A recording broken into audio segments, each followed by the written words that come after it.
What did I teach you? You are Duke New York. You're a number one. I can't hear you. You are the Duke of New York. You're a number one. Peace, everybody. Can everybody hear me? Excellent. Hope everybody's well, inshallah. Hope all is well. Everybody's been safe and sound as possible as we go through another fine day in the apocalypse. You know how it go. Peace to everybody. Anybody have any questions about anything before we start?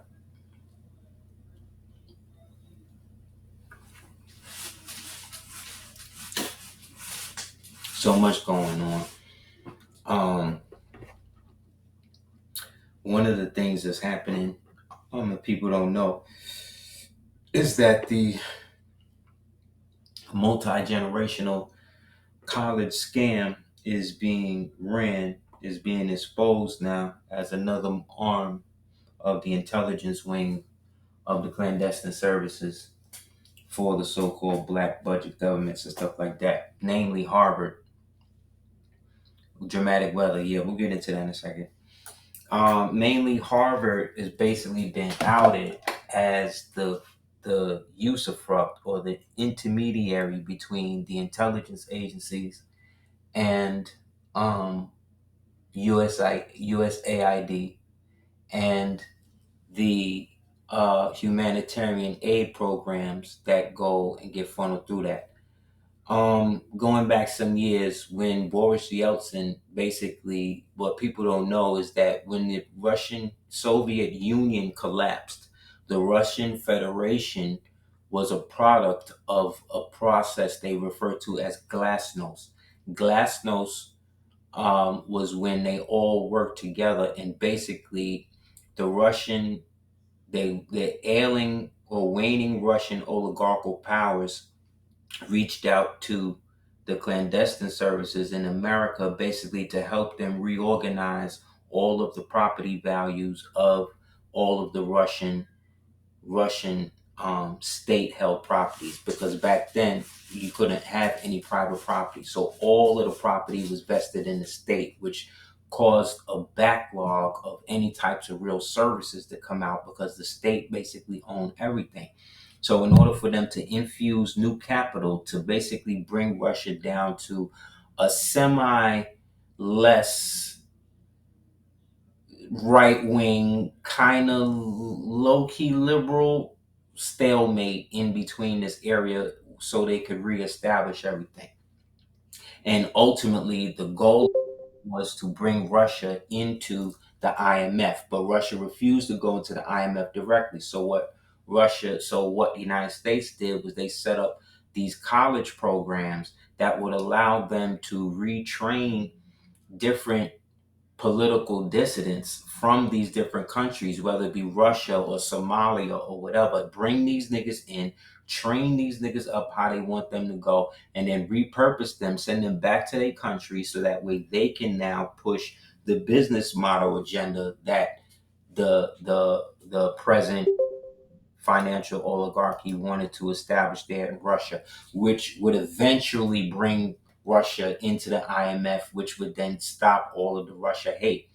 All of that got shut down by Putin. So when Putin let it all happen, let them all the oligarchs, everybody that was getting all of the money with them up until the point of like 2000, and then he brought the hammer down. He killed all of the oligarchs, seized their stuff, said that they was committing treason, which technically they was, and then reestablished the state suzerainty over the majority of the holdings, which then made, again, stop the whole IMF consolidation that they wanted, which then pushed back their plan. So what did they do? They reinvested, took the same program, backed a nigga named Slobodan Milosevic, and then eventually turned the same process that they did there and applied it to the Ukraine. You understand? So that's what's happening with that. So the real reason why they hate Russia is because Russia is not technically a part of the IMF system. They're the only ones that rejected it. They rejected their own Federal Reserve pitch. They rejected joining up with the IMF. They rejected all that shit. Also, Russia is the only country that rejected the whole slavery. I mean, the black slavery, Reconquista, all of that stuff. They was never with that. The so-called true Russians, right? The Kazan Khanate, the cartilage kingdoms, and them, they stayed true to the Moorish Empire, even though a lot of them was Christian, and they submitted. You know what I mean? And did that. So that's what's happening with Russia and Ukraine. Why this whole thing has to happen. So that same process that you see how they built Ukraine, the same process how they built northern and split northern southern Sudan was the same process they did in America. The whole Civil War thing and all of that was about breaking the country up to make it easier, right? It's breaking up between banking families who would then pay these mercenaries to come in, start these wars. You see what I'm saying? And then fracture the country, break it up to make it easier to manage. So that way, eventually, they could come in with their own banking promises, right? To then refurbish everything, but then do everything with their bonds and their sureties and their things behind it. So that way, the countries are not countries no more. This has been going on since the fall of the Moorish Empire. You know what I'm saying? That's why I believe the Moorish Empire reconsolidated itself and joined up with the British, who were also Moors at the time, and established the Morocco Company, which became the Barbary Company, which became all of the other companies. Eventually, by the time it became the British East India Company, all the holdings that these Moors had, they started to sell them and started to bring those holdings back to America and funnel that into the Confederacy government. The real Confederacy government. I'm talking about the Chickamauga Creek and all of them type of Moors. Started funneling it into that, and then use that to reestablish their military presence, right? And then that's when they mechanized everything between, let's say, the 1500s, 1600s, so that way by the 17 and 1800s, we was the most technologically advanced on the planet. So all the reason why you see all these American so-called looking Indians and these people in these different countries like Germany and stuff like that was because the monarchies, right, of these old European families were initially set up by us when we went back over there after the Younger Dryas and helped reestablish those lands. You know what I'm saying? Because the people that was left there was the Grimaldis and these types of people. So when we reestablish contact with them, you dig what I'm saying? We bringing them back into, literally bringing them back into the human family.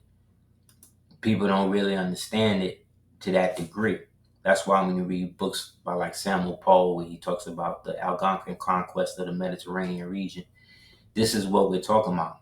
What it's really looking like is that we recolonized everybody after the last so-called reset, and then started to create global trade routes and trade networks that allowed us to canvas greater swashes of the world to help perpetuate trade and move things forward. And from some point in history, that basically degenerated when you had all of these other kingdoms that were now popping up that weren't necessarily of that original line, of that original inclination. You see what I'm saying? And thus they started to do experiments and things like that to try to bring about new peoples that would then do more work for them. The same way we trying to make robots and all that type of stuff, the same way we was doing that with humans. And we was also doing that with vegetation. And we're doing that with vegetation. We're doing that with vegetables. We're doing it with animals. Like chickens don't exist in real life. I saw a video the other day, and this lady who's supposed to be a paleontologist, like she's into dinosaurs and stuff like that. And in that joint, she said that one of the fascinating things they did was they were able to locate the DNA of a certain animal, a dinosaur. They were able to localize it and see that they had very similar DNA to chickens. right? So when I saw that, I immediately started bugging, because that would then mean that, based on what she's saying, that chickens somehow existed in the Paleolithic era. You know what I mean? Or the viral gene that's inside the chicken existed at that time. But guess what? There were no chickens back then.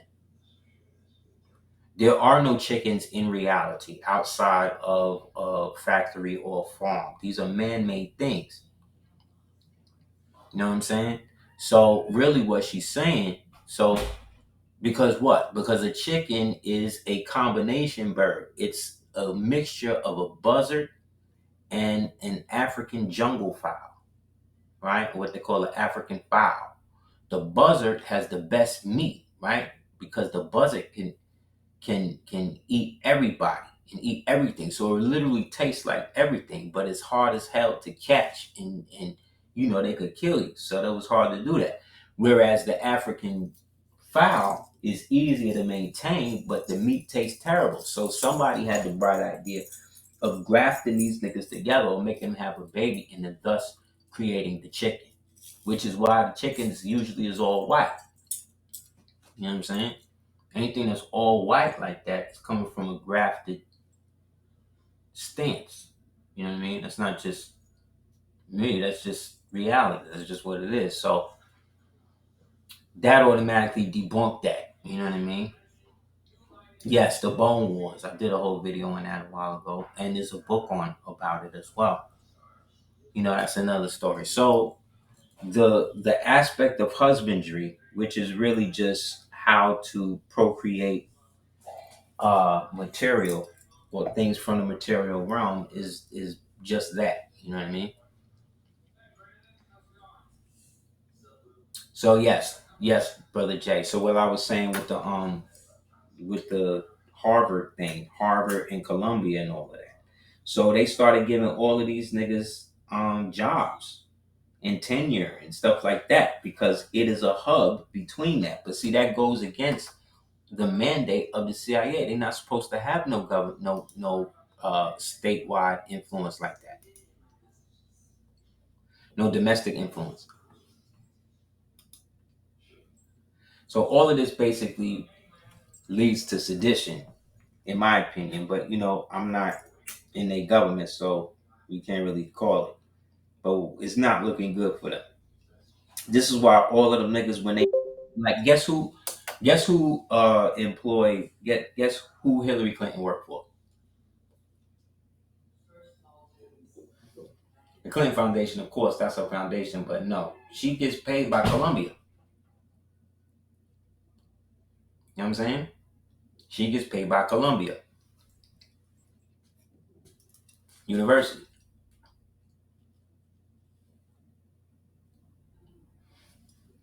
Comey, all of these people that you heard about, the Russian thing that went down over the past 8 years, 8 to 10 years, they've been trying to convince you this nigga's a Russian agent. All of them people is employed by Harvard and Columbia. So that should let you know. That's why when the USAID money got shut down, that was the public CIA slush fund getting shut down. Now, because of that, the monopoly aspect that they've been imposing on everything is now under scrutiny, and it's starting to crumble.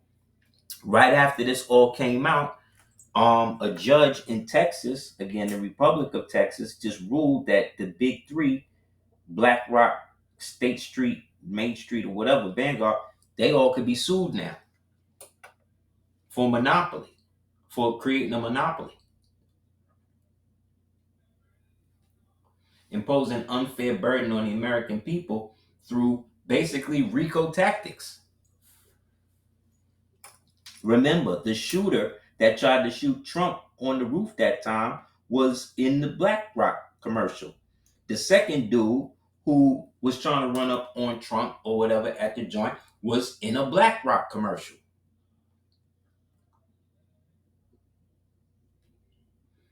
So how will two niggas who happen to be in BlackRock commercials both be assassins? You know what I'm saying? So they think we stupid, but we might be slow, but we not stupid. So that's why all of this is coming down.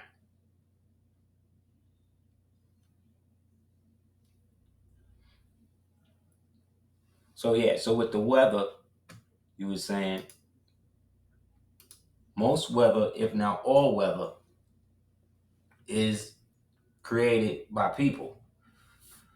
Whether we are using it with machines, right? Or they're doing it with like weather modification technology. Either way, the weather itself is a lot of times indicative and dependent upon us and human beings. Human beings, I should say, sentient beings have been manipulating weather forever. Our ancestors was doing it. You know what I'm saying? So anything that our ancestors was doing, you have to assume that these niggas is gonna do because they inherited everything from them.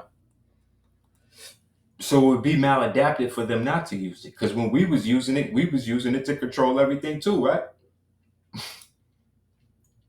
Right?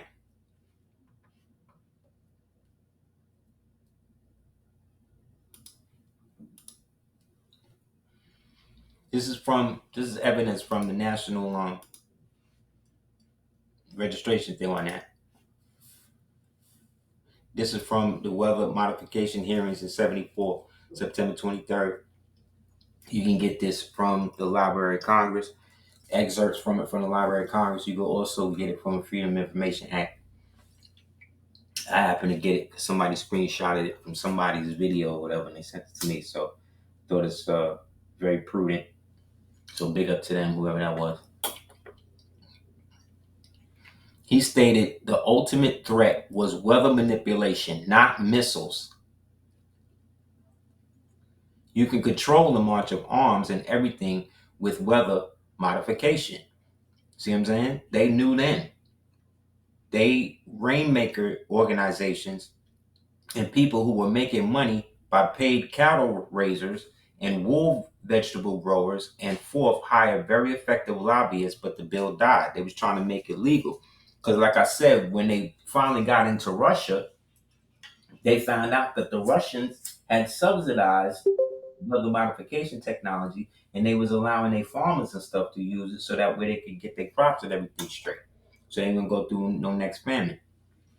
It's another joint, a report to the President of Congress, National Weather Modification Policies and Programs. This is the chemtrail shit too.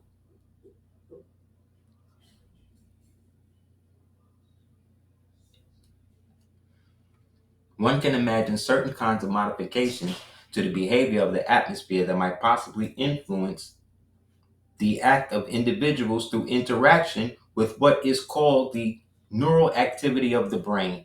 See that? So whether like there was a quote in the movie Natural Born Killers, and they said weather's media is like the weather, only difference is man-made. I would say that both are the same, both are man-made, because they've been running this for us. And anybody who grew up in this country from the 70s to the 80s to the 90s to the 2000s to now would know. You know the difference in between how the summers used to be, how the winters used to be. Winter itself is a scam. You know what I mean? But they got to keep certain portions frozen out to keep all the stuff that they couldn't bury and hide and stuff away. So what better way? So imagine if the army was going to attack and they could just hit these niggas with a whole snowstorm and freeze all of their stuff, then hit them with bombs. This is the type of stuff they be on now. You understand? Because we're not dealing with conventional war anymore in that ideal way. By the time it gets conventional in our situation, it'll probably never happen like that here because of the fact that this was the Holy Land and that everybody sends all have been part of the deal of the invasion was they would continuously send people here so that way we would always be under them.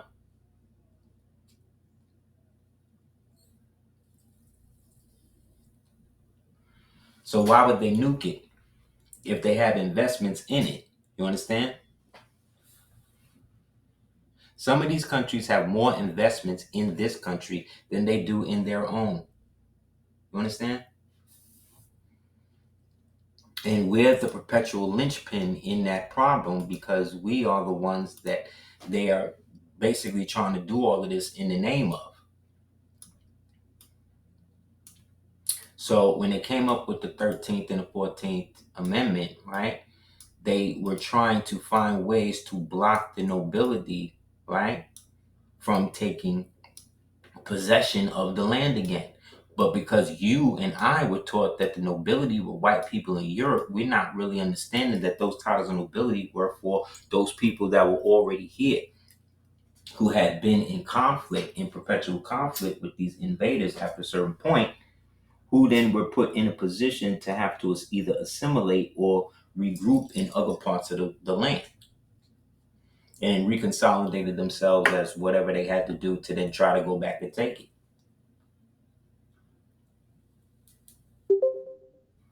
So, to appease both sides, they created a way where they could bring the so-called prisoners of war, right, who they had already redesignated, and bring them into the new corporate country, right, by making them citizens, i.e., trust, what do you call it?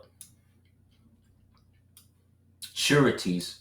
Basically, we are the trust, and then they made us almost the surety in the trust, even though we're the ones, by charging us to be citizens in their democracy, even though we are guaranteed a Republican form of government via before the 14th Amendment even existed.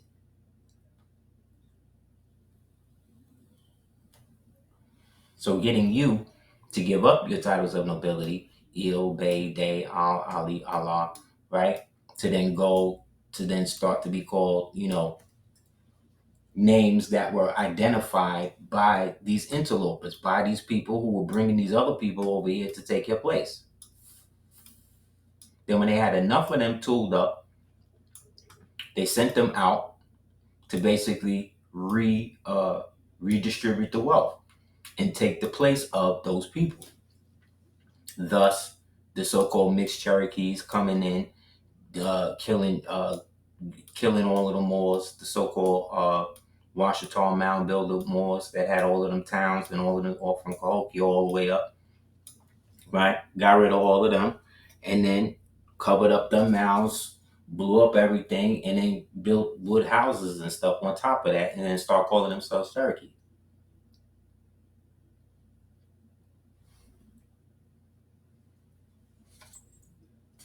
So the assimilation then became a natural part of that. And then they created the term to then start switching everything over from there. So then any so-called person with melanated skin off top would be seen as, if they wasn't a part of the establishment already, would be seen as a slave to prove a so-called designated slave, i.e. redesignated prisoner of war, kidnappee, whatever, right? Until they could prove otherwise.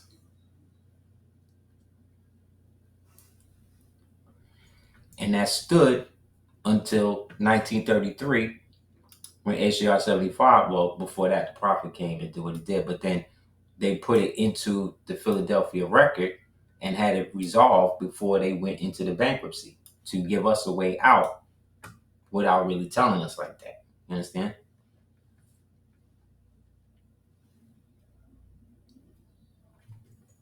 Because remember, 33, that was 6 years after the Prophet had changed form.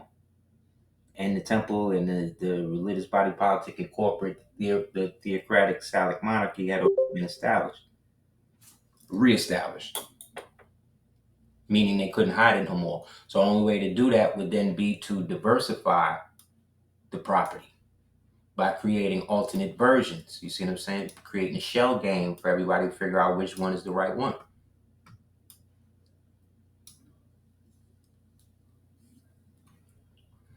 You know what I'm saying?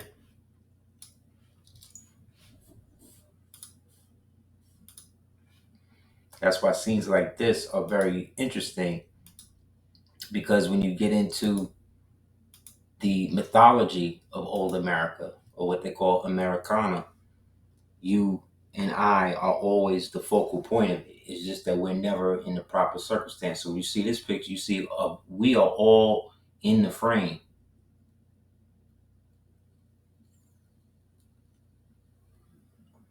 meaning we are in the forefront. Understand?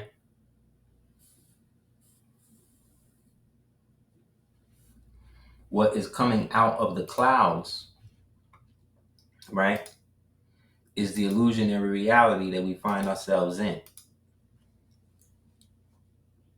See how everybody above them is some sort of Olympian type opposite entity?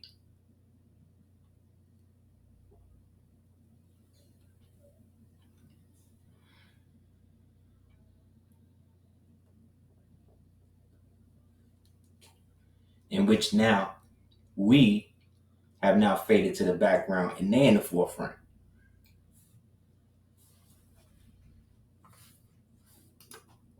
Because I can show it to you like this.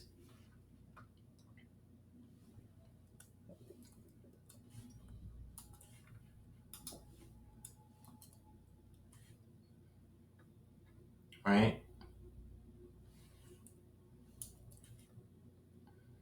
Which I've seen it like this, where they just crop out the frame and leave you with this.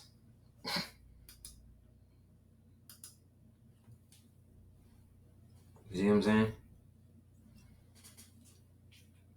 What this is showing us is that this is all an optical illusion, and everybody that we see is really down with it. There really are no countries. There really are none anything, because these 6 nations that invaded were constantly interchanging with each other.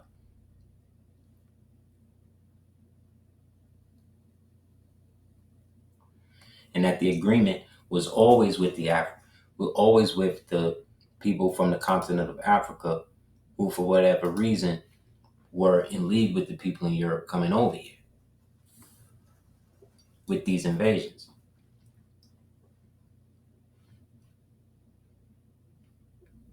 This is why I say we have a distinct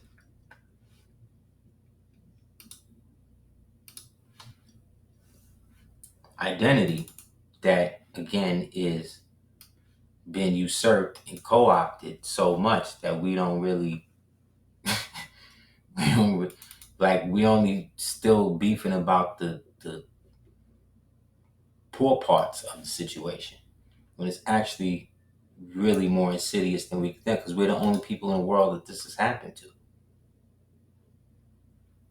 You know what I mean?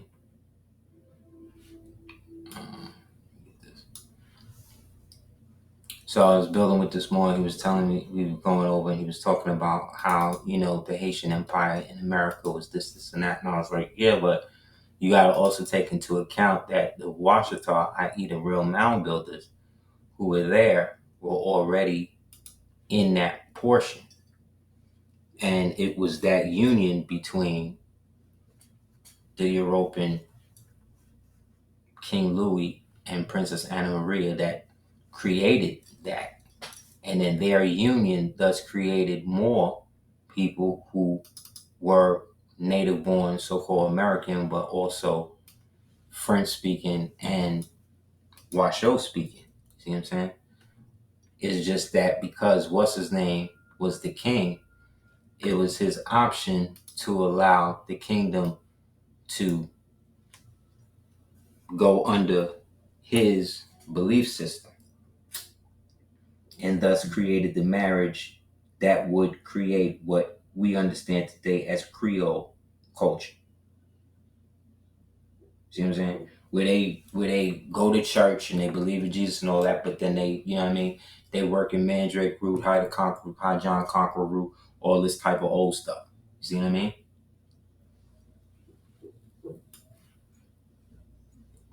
That shows at one point it was a harmonious situation.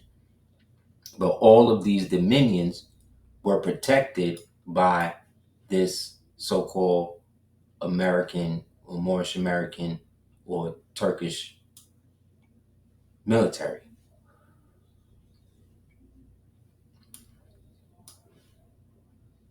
Right? That's the only reason why I was able to flourish.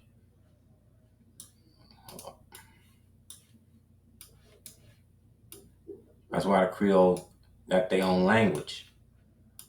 That's why the Haitian Creole and the American Creole can communicate, but it's, certain things is a little off,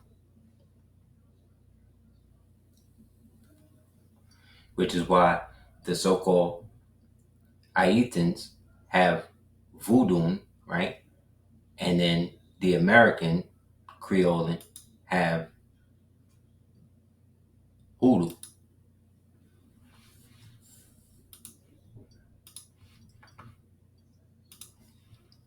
A vital branch of the New World culture known as Creole took root in the rich soil in the Cane River. See? Canaan, right?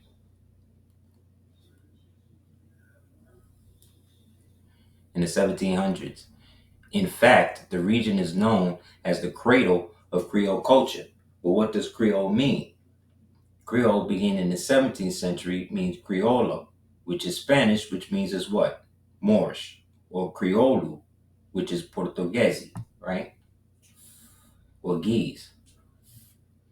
And Creole, which again is French, designated the individuals born in the Americas in the colonial Louisiana. Colonial Louisiana is what I'm talking about as the kingdom, as the Washita period kingdom, and the unification of that, which also came with the marriage between them and the Haitian nobles, right? By the 19th century, Creole also served as the cultural label indicating American adaptations of customs, belief, and traditions originated in other parts of the world. Contemporary Cane River Creoles have incorporated elements of French, Spanish, African, Anglo, and Indian cultures in the language, customs, belief, music, food ways. You see what I'm saying? Because they all came out of those Moors and those Moorish peoples who, after a certain period, were now being designated under other national names because these nationals were now marrying into the American nobles and then using those credentials to then extend more power in Europa and Asia, in those places, because only nobles and people of means were able to come over here. The only other people that was coming over here like that were those people under the brutish system who were put under what they call the Transportation Act, which was basically the Human Trafficking Act for all of the whites that they was importing and exporting around the world for whatever means that these people was using them for. You know what I mean? That's where these people learned this type of tradition from, because, like I said, these people was out here really going getting busy and buying these people and putting them to work, galley slaves and all types of stuff. So at a certain point, people, got tired of that.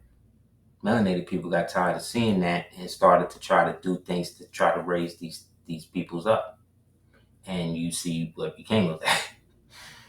You know what I'm saying?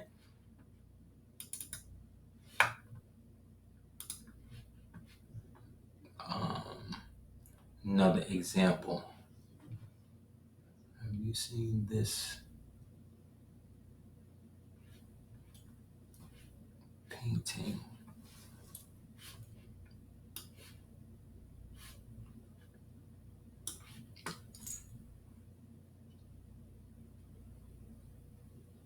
Oh wait, show you this first.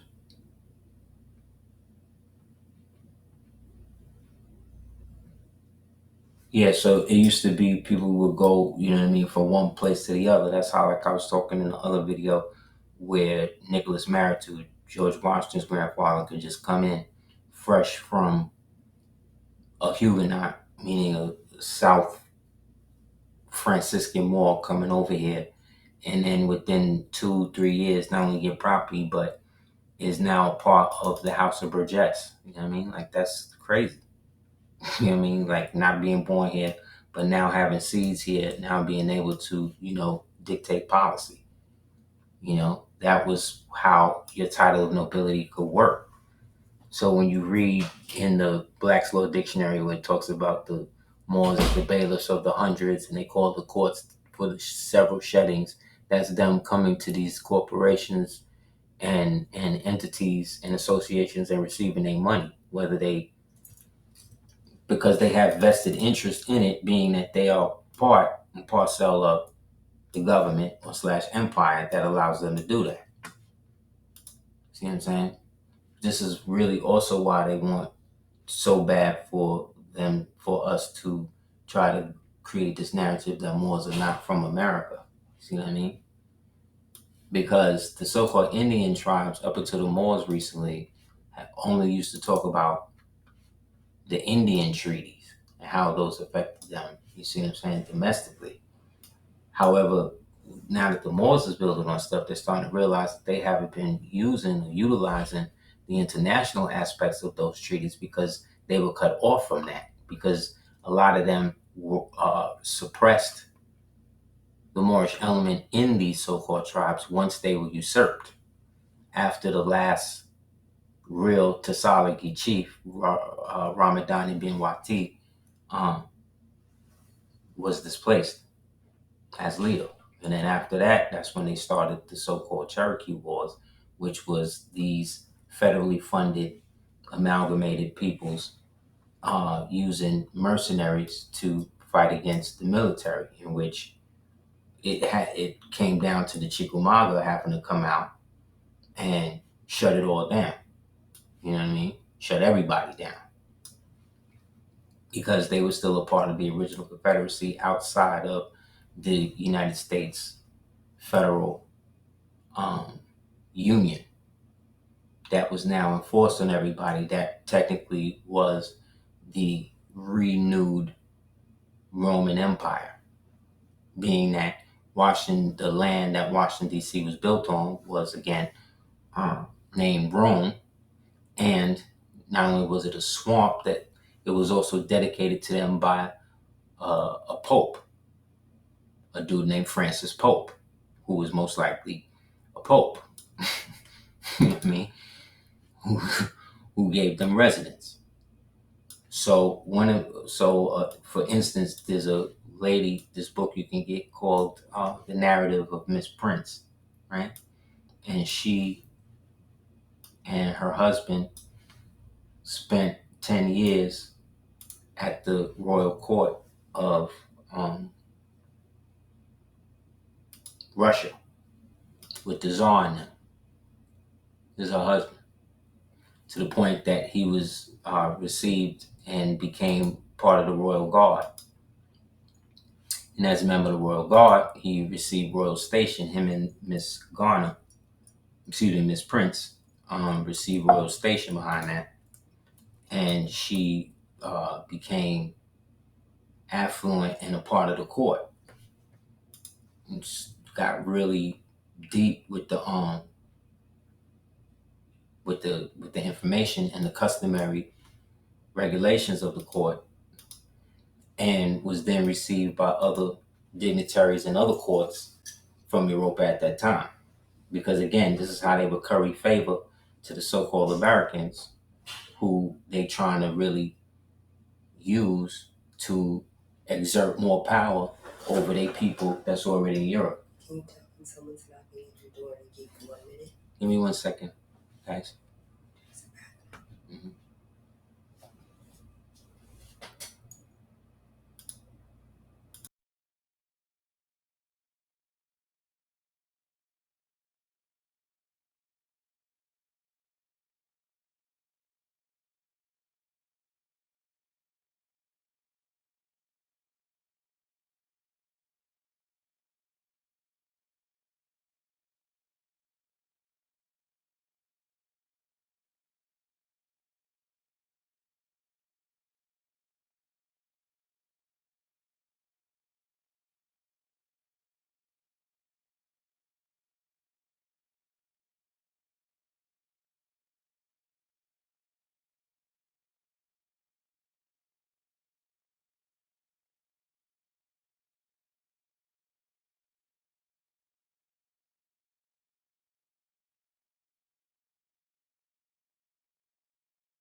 Hey guys, I'm back.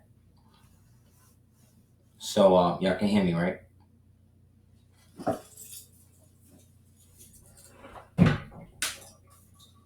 Y'all can hear me, right? Okay, cool. My bad. Yeah, so that's what they started doing. And this was all documented in the books, Sex and Race, Volume 1, Volumes 1 to 3 by J.A. Rogers, as well as the book he did called Nature Knows No Color Line. And in that, you read that, he ties it all back. Everything is tied back to the Moors in them books. That's why you don't hear a lot of people talk about his works, because he really showed and proved, you know what I mean? And he lived at the time when most of the stuff was being repressed. He also wrote a book called Nature, From Superman to Man. You want to get that. So, yeah, so get this book too, if you could get it, by Miss Prince. And then boom. But in the American newspapers, in the United States newspapers, right, they, outside of the communities that knew who she was or what her nationality was, they printed her in prints as white people. They used white people pictures to depict them. You know what I'm saying? Which, again, is what I'm saying when it comes to how these people have always used decoys and other pictures and stuff to throw everybody off. You know what I mean?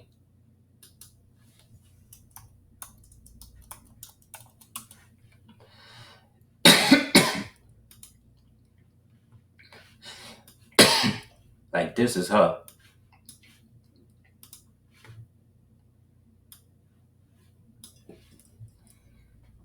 That's why, excuse me, they adopted our names. Well, excuse me, we went from having appellations to having names. See what I'm saying? Because when you would go to different courts would have different procedures. You see what I'm saying? So, like, you might be Albert in the French court, you know what I'm saying? I mean, the Dutch court or whatever, right? But then in the German court, you'd be Albrecht. You know what I'm saying? Or you might have a whole Christian name that they call you out here because they can't pronounce. You know what I'm saying? They can't pronounce your real name. They can't, you know what I mean? Like, they don't have the vocal structure. And I'm talking about so-called black people, you know what I'm saying? Who existed at this time and, decided that, because when it comes to America, right, as it stands, they got us always thinking that it's some sort of new thing. But we got to remember, everything they did was inverting what was already here. So they made the new place look old, and the old place look new. You understand? It's always the reverse with these people. They never have the right trajectory because we're looking at it from the angle that they want us to see it from. So we start looking at it from other angles. Like, there's a conspiracy that the whole Tartarian thing is a CIA operation. I mean, the CIA can't do everything, bro. You know what I mean? Number one. Number two, one of their internal leaked documents is one of the verifications of the proof that it was something that the Russian people were suppressed, because these were some of the documents that was coming out after the Glasnost situation, but now they had access, you see what I'm saying, or more access to intel that these Russians was dealing with, because they already trying to help them get money in the new fiat world that they knew they was going to implode after 2000. But this was a way to catch them up. And so while they was doing that, Putin slowly rising up, acting like he's supporting, figuring out who he going to get out the way. And then once it was time for the new dude to get in, he made sure that everybody got hit at once, and then he took power. See what I'm saying?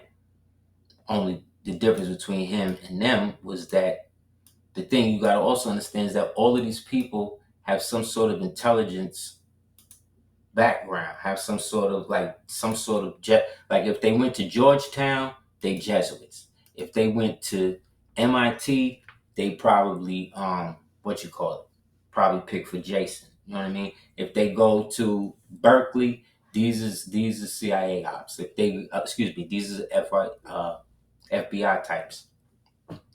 Harvard, CIA. You know what I mean? Yale, CIA. See what I mean? State Department. That's usually people who go to like Duke. You know what I mean? Um, Not Vassar. Duke, Chapel Hill. See what I'm saying? All that's Jesuit. All that's Jesuit. St. John's, all that's anything with Saint in it is Jesuit. You know what I mean? You just gotta assume that. So is that all the way down. So everything in the the vicinity of that is that. So whether it's Jordan playing at Georgetown or what was it, Chapel Hill, Tar Heels, all of that, North Carolina Tar Heels, all that's Jesuit. It's all Jesuit stuff.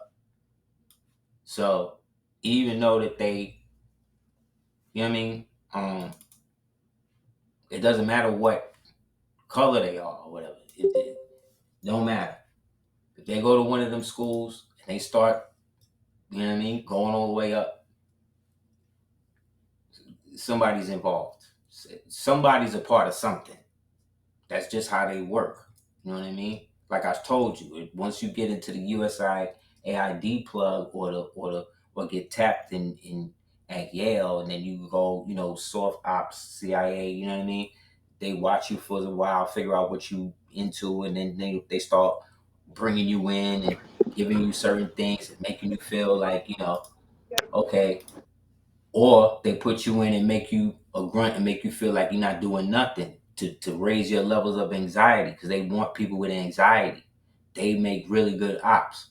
People who's too calm, people who just too they calculate, they think too much so they can be turned.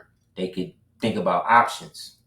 They want people to think like they can't do nothing. So if you already like, damn, I gotta get my student loan, I gotta get this, I gotta get that, and then somebody tap you like, look, you don't even gotta go nowhere. You just shuffle papers, make copies at Langley, whatever.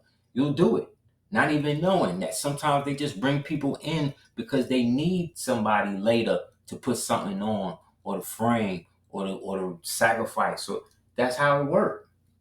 Because it's all fake. It's all really to serve a whole nother purpose that has nothing to do with whatever you're doing. See, this is Miss Prince, right? But then in the books, this is how they got the white people. In Boston, Reverend Thomas Paul at an African church, Mr. Nero Prince, his name is Nero, right? Nero Prince, chief butler of the Emperor of all Russians, to Nancy Garner of Salem. You know what I'm saying? She from Salem, New York, bro. Regular lady. She out there helping get they swag on with making it more American Moorish, to make their shit more look like us. Just like they do today. Just like you could be somewhere and doing your thing and just really be in your zone, and some rich person we've been on vacations and things like that happen. Hey, you guys look great. What are you guys doing? We start talking, boom, boom, boom. Hey, let me buy you dinner. Hey, let me buy you drink. Cool. I'm thinking it's just regular whatever. And maybe it was, but maybe it wasn't. Maybe that's how they do it. They just send people to you to see how you're gonna do it. And if you're too open, and if you're too like, oh, this person will kind of do what I want to, then they know what type of person to try to like pipe you into. That's why it worked. So this is what I mean about the decoy royalty thing. This is what they be doing.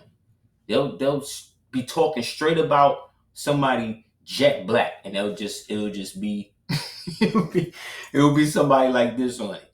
That's not us doing that. That's how they've been doing it. That's how the so-called black elite stay rich.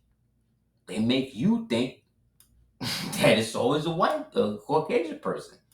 They make Caucasian people think that too. They'll even play it out in public once in a while to make it like, oh, see, this happens to everybody. Like that time they went in on Oprah And they tried to act like she ain't had no money in the store. Like they act like they didn't know she was open. Like, come on, man. Come on. But when you at that level of power, they make you do humiliation rituals. And those are how they do them.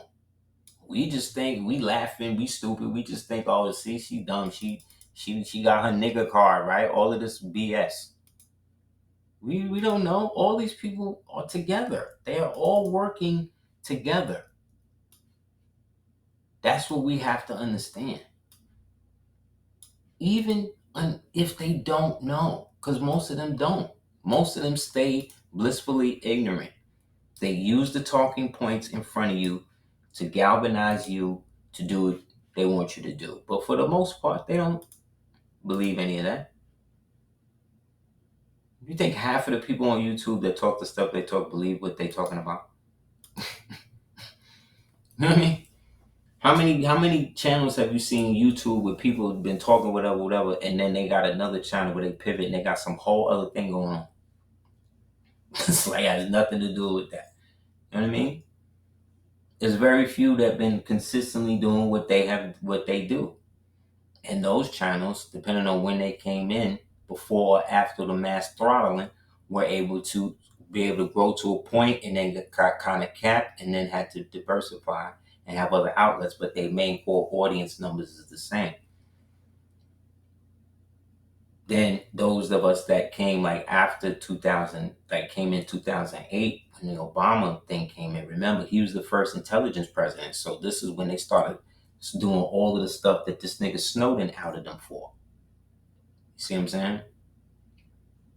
So we're just thinking it's just regular information, but all of this information is being hoarded and being put into giant D-Wave computers that are basically portal altars for other intelligencies that exist on different frequencies.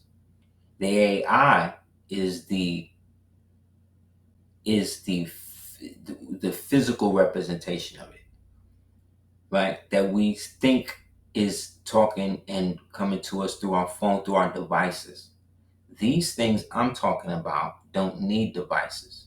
That's why they built the towers and stuff. That's why they're creating the injectable stuff, because that stuff, these things feed on huge amounts of data. And that data is incorporated into a fueling system that allows them to open more portals to access more entities to come through to bring more technology. See what I'm saying? So the more technologically advanced the society is, the less spiritual they become. Thus, why we fell. You know what I'm saying? We only develop technology to keep a certain aspect of Eden alive in the present world, but that itself was futile. Because by the time we actually started to really assess what had happened, too many of us had already received the age mind virus, where we didn't forgot what this whole thing was about in the first place, which then allowed the areas in which these Roman parasites had jurisdiction, allowed them to create circumstances for them to input the type of data that they needed to create a whole group of people out of people who were something else. Thus, the Siberians into the Native Americans. Thus, the Khazarians into the Jews. Thus, the Sicilians into the Italians. You see what I'm saying? Everybody had to be changed into an aspect of what we were, while we were being turned into something else. So all the history books after a certain point with the melanated people in it, the person who's talked about had to be listed as a slave, whether they were not. This melanated Moor's name was Nero.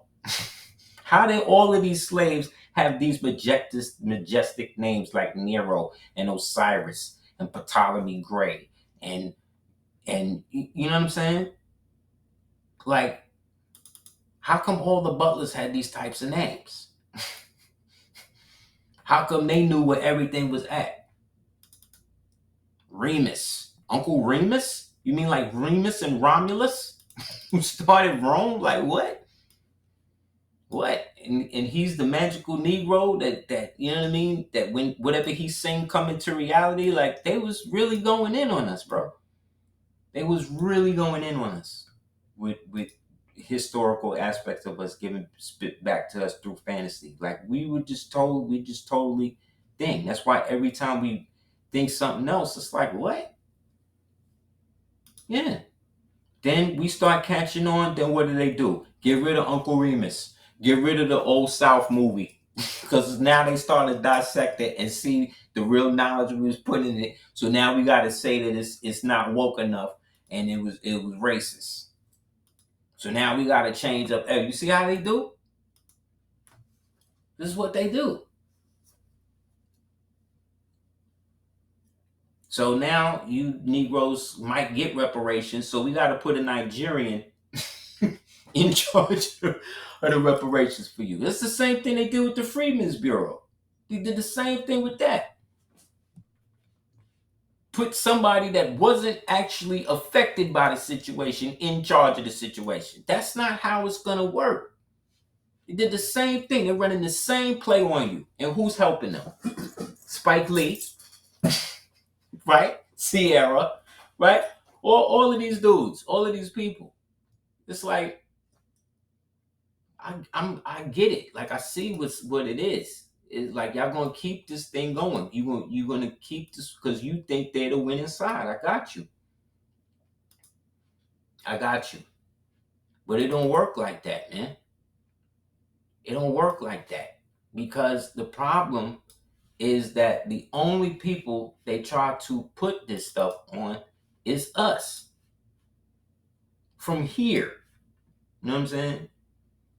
Everybody else, well, really, they would just be ignoring everybody else, and I also think it's our fault as melanated people in a so-called first world country dealing with these first world problems is that we're not understanding that the people who look like us in all of these different countries are basically going through similar aspects with less resources that we are going through here. Their countries can't really kick them out neither because they are the original peoples of these countries who held the original names of those people. Just like in Japan, you got the Jomon people, right? It's like in China, you got the so-called Han and all of that. Tar is black. Tartar means black ones. You understand what I'm saying? Martial arts was introduced into the continent by a jet black, melanated, bearded, balding man named Bodhidharma, who is a god now. He brought the forms that they had already developed in Egypt, which was the satellite kingdom of Kemet or Kemija, which is over here, or Hikapatu or Hikupata, which is over here. And he brought that into that area based upon his communion with the animals, his observation with the animals. Yes, which eventually led to the people called the Moros and these types of people who are using these different forms of martial arts.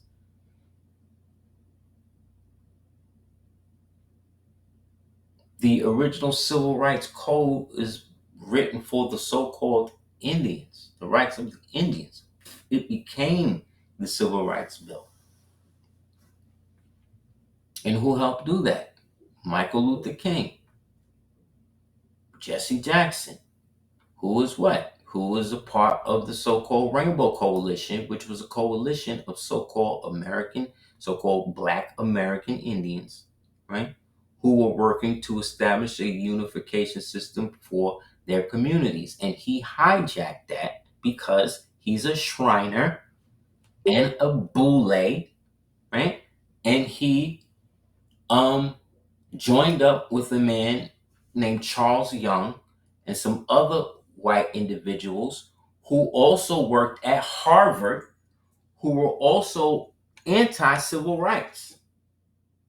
And him and these white men set up a corporation in which African American would be the functionary use, and African American products would then be the asset base of this or these corporations. You can look this up. It has a patent number on it.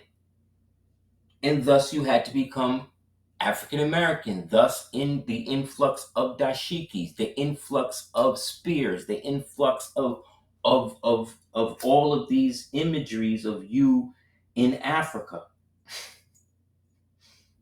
This is when it started.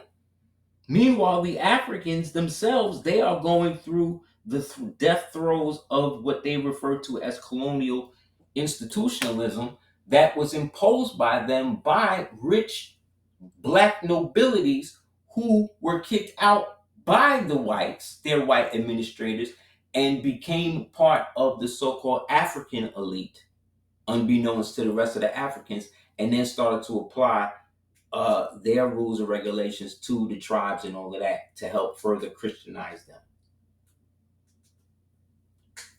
So that way they could have a power base where they could still get all of their money, right? Where do all of the African leaders have their banks?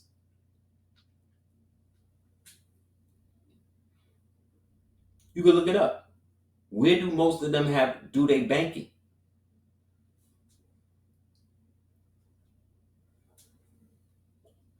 Exactly. In Europe. Why? Because they just love white people so much? Or does it make sense that them black imageries and stuff that you see there, some of them had married into that through their ties to those Portuguese African Christians, mercenaries, just like they doing now.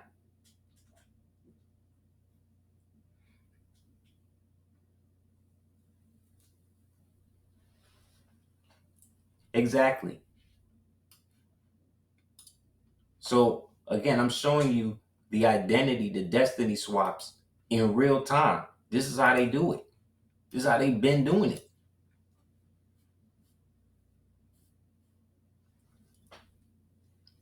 for so long that we don't even realize that it's being done. It's so wrought unlawful. It's like it don't even matter.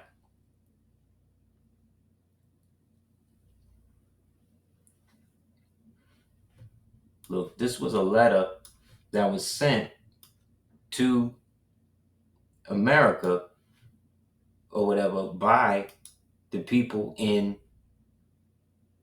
the so-called darker Arabs in Europa. I mean, in Arabia.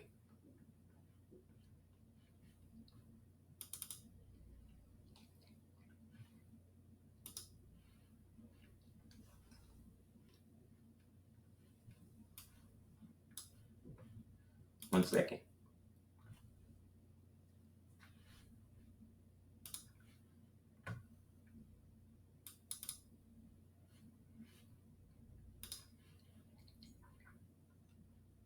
Sorry about the clicks.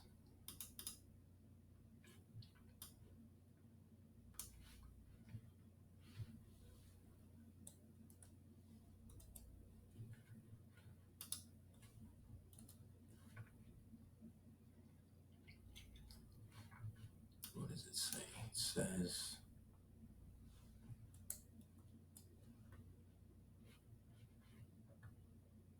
NASA said when the Jews left Egypt, they left brown. When they came back, they was white.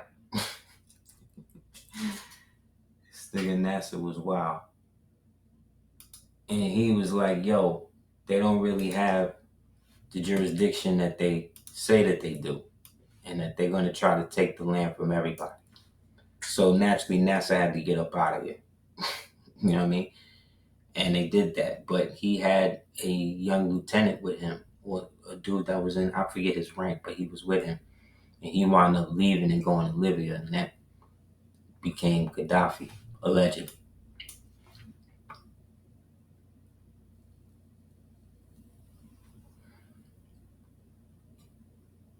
What also happens is they'll tap these guys to come in and do stuff for them, and then they'll get in power, and then they'll be like, "To hell with y'all! I'm gonna do what I want to do," and then that's when the war starts.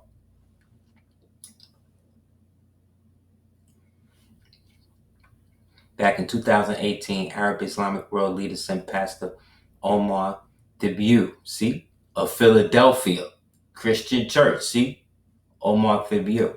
So he's French royalty at the Capitol under Freemasonic Prince Hall, whatever jurisdiction, Christian Church, Lafayette, Louisiana. See, the old Capitol.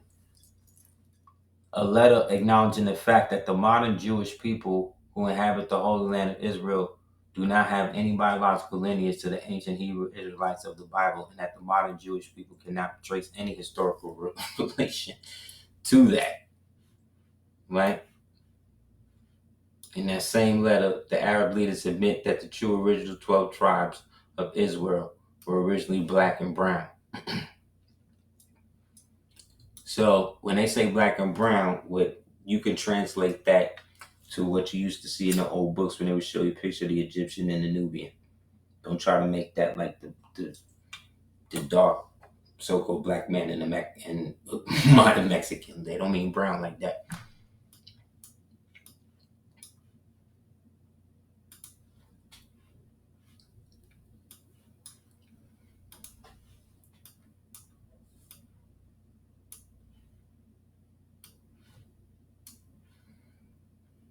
So yeah, so then there's that. So then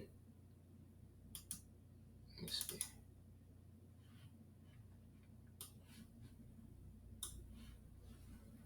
So like I've been saying, all of these guys and all of these people are serving the same thing, and they've been trying to get us to believe that all of this stuff is fake, but it's actually like real, and that the stuff they want us to believe is real is actually really fake. We say that, but we still, as human beings, will take some of it with the benefit of the doubt, knowing that they lied about all of it. They've lied about all of it. You know what I'm saying? It's not like some of it. This is all of it they've lied about. So there can be no real restitution when it comes to finding out the truth anymore. It has to be, okay, now you know it. What are you going to do about it? But remember, the original people of the land is just now waking up to this. You know what I'm saying? And as they're waking up to it, they're starting to realize, wait, all of these things that I'm going to and supporting, all of these are going to other people. And our people who created all this stuff is not seeing none of it. That's not right. So the more people are saying that now, the more they're trying to come out and trying to shame these people and act like we saying something wrong. And then somehow trying to start some sort of beef when it's like, but no, y'all been really living off of this. You know, we come from y'all thing to such a degree that it's almost created a sense of superiority. When while you're doing that, we're seeing you come here, right? And basically literally impersonate us. You dig? Like literally. And then when dudes do something like Coming to America or or Black Panther, then they be like, oh, see, you do it too. No, it's different. All of these shows that you see, BMF and all of this that you see, these are all British people playing you, playing the worst aspects of you on top of it, right? Bypassing people who are born here, who should at least be able to represent themselves, but no. This is how they maintain and control. This is another form of decoy character assassination. Like for instance, like did you know that King Arthur's castle is in Grand Canyon? Did a video on this maybe a couple of years ago. I saw it come up, so I figured I'd build on it again. In that, in the old one, I was showing the actual pictures in the canyon where they allegedly had the statues and all that. I'll try to find that for another video again.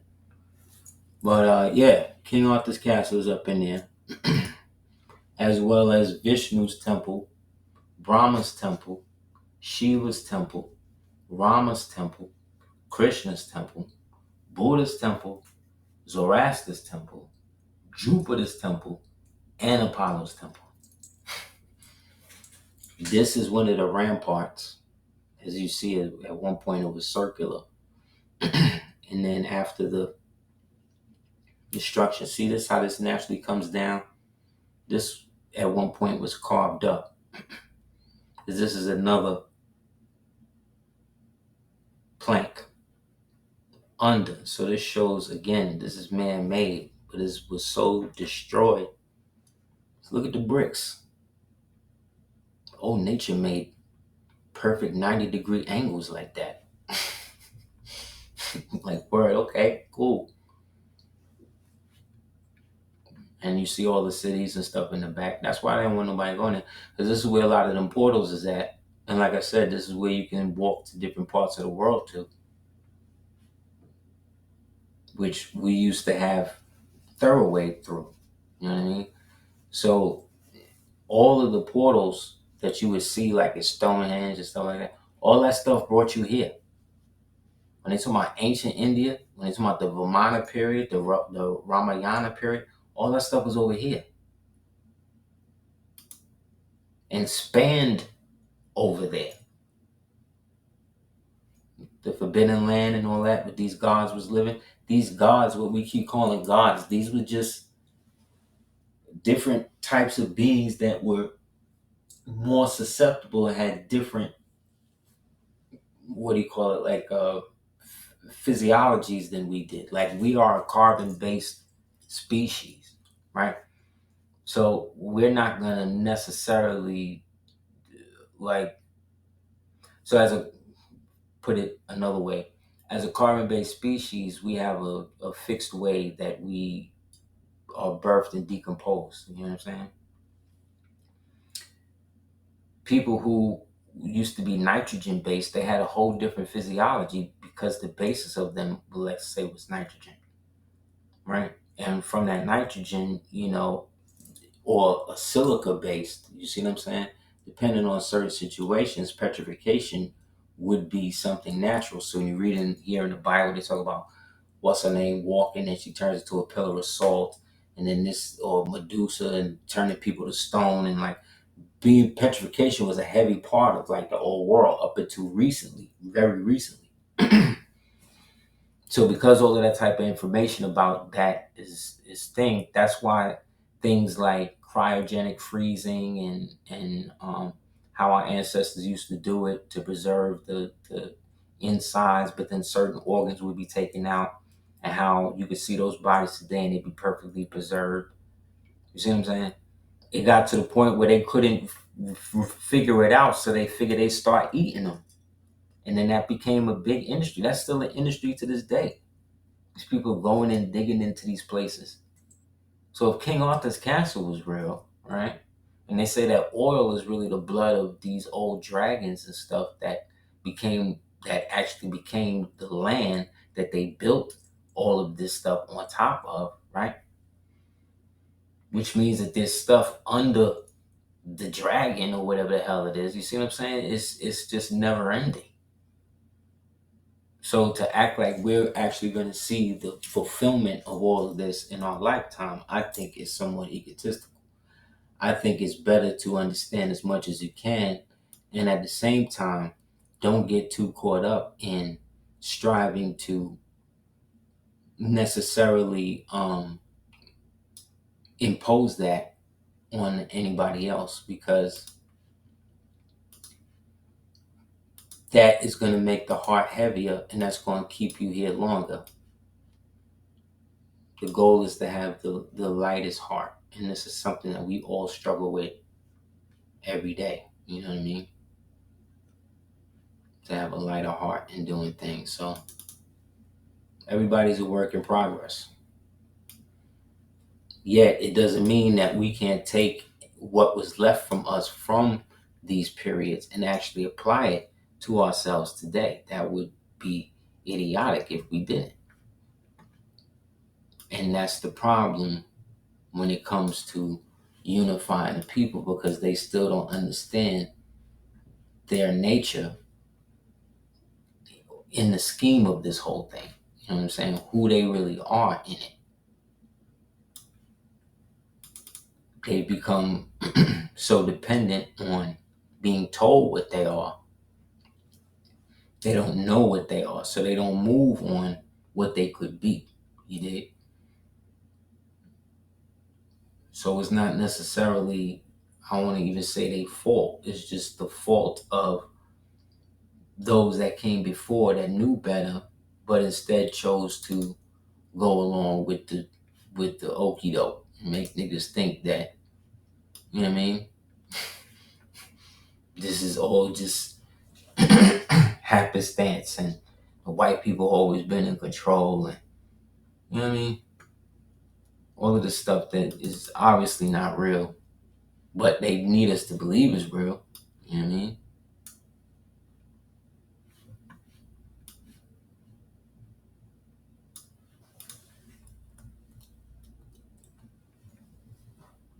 Another name they referred to us at the royal courts was Mauryan. That was another title that they would refer to you as. Sir Mauryan, or he is of the Mauryan. The name Mauryan, primarily of Welsh origin, means what? Sea-born or born of the sea. It derived from the Old Welsh Morty, right? And what? Geno, born in what? The Arthurian legends. See that? Mauryan is the son of Algravale, a knight of the Round Table. Algravale allegedly is the founder or the progenitor of the city that they created called Algar. As you see from the Arthurian legends, we see where King Arthur's castle was at. So that means, again, when I say that we went from here across the water to reestablish stuff from them, this is what I'm talking about. This is why they find artifacts from over here, over there. Because it was the other way around. They want us to believe that they came, that was later. And the ones that came over first was related to us. It's just they brought baggage with them.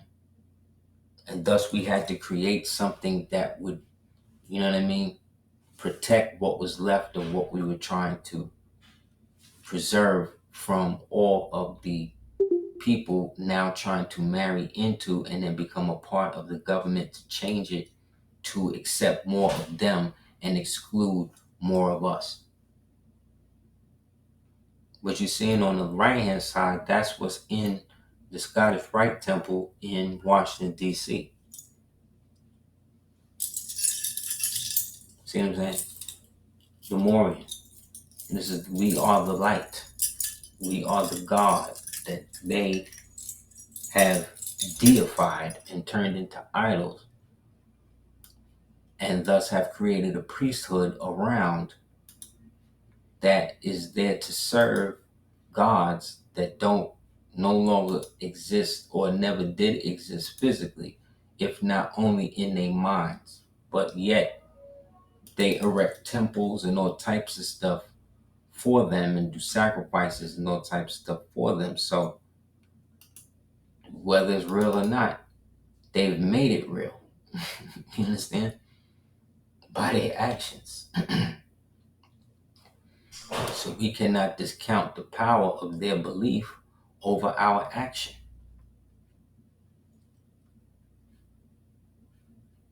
Their actions have been consistent. See what I'm saying? Because again, our situation was specific because we fell to each other and then created a proxy war, just like the one going on now in Africa and West Papua New Guinea between the United States and China, United States and Russia. But they keep us thinking about Israel and Ukraine. You see what I'm saying? because they know that they've lost the grip. America, so-called United States, of course, but China now, because they've been calling in these loans, and because they're going through such a powerful situation in the actual um, country, and people wanting to have more freedom, you know what I mean? They put into a circumstance that they can no longer sustain. So they got to do bells and whistles and fireworks and like China. These niggas created because like it takes like Zuckerberg is trying to build a megalithic Judge Dredd like building to house a quantum computer with a nuclear battery or something with it, like in the city somewhere. I think this thing is supposed to. You can look it up. It's supposed to like tower over everything. So when I'm like, okay, so this is the era where they're going to start to try to build mega structures now. Anyway, um, he's trying to do this. You know what I mean? But this thing is going to consume huge amounts of data and energy. You understand? Huge. Like you don't know how much this is going to take. China has found a way around this. What China has done is that they've built giant data processing centers and put them in almost stasis flotillas. So if you can imagine a giant computer, but it's like in the ocean. You know what I'm saying? And they've been able to preserve a lot and actually do more because of the natural cooling of the water. So this is what they're doing. Like this is the type of stuff that's going on that we just is not really paying attention to. That is ultimately going to affect everybody. You know what I mean?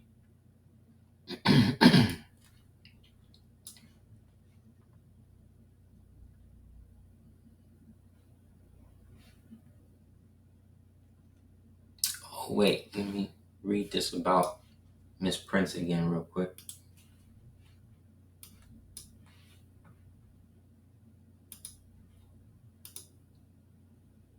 A lecture will be delivered by Miss Nancy Prince on the manners and customs of Russia on Thursday evening in the fourth last Reverend J.C. Benjamin's Church, Cambridge Street, commencing at 7 o'clock. Previous tickets to be had at the shops of J.B. Cutler, Chambers Street, J.T. Hilton, and Hutchinson. All of these melanated people.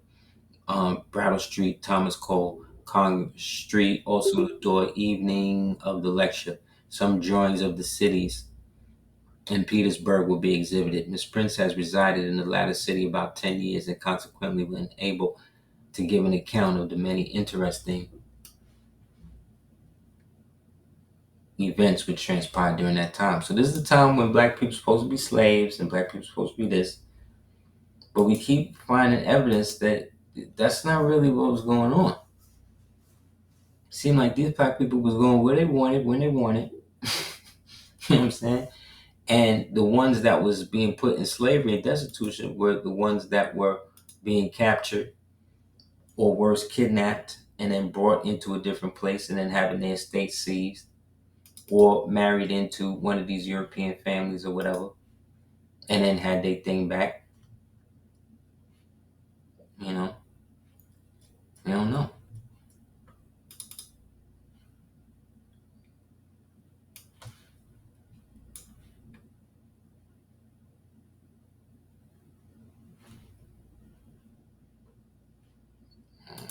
Let me see.